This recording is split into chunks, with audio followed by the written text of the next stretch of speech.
Let's start out with this prediction you put out on X about 10 days ago. US going to default on its debt within 4 years. Can you walk us through this thesis? What are the warning signs? When do we head to the bunkers? I think it's a really simple thesis, which is we are, pissing on all of our trading partners' Cheerios, and those are also our creditors. So we've got to refi 9 trillion this year, and let's say we do another 2 or 3 trillion in deficit on top of that. So we got to come up with more than 10 trillion. We only have 5 trillion in domestic savings. What's the solution to that?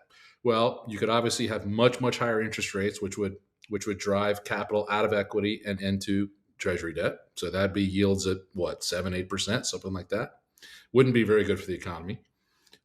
Or you can have our foreign creditors help us out. And you saw this week with Japan starting to sell the 10-year, rates went 4.5%, and the president blinked, thankfully, and called a pause to the tariffs because we need our foreign creditors.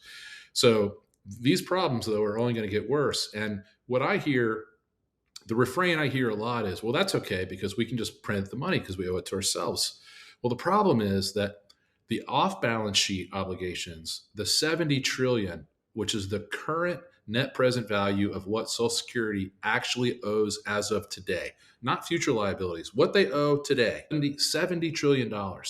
And they have automatic annual cost of living adjustments. So the more that you print to refi the 10 trillion, the debt is going to grow because the net present value of that 70 trillion is going to increase by another 5% or 10%.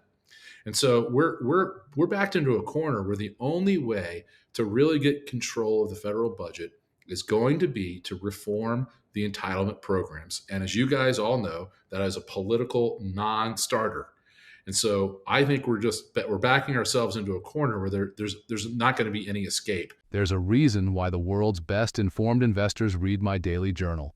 Subscribe for free at portersjournal.com.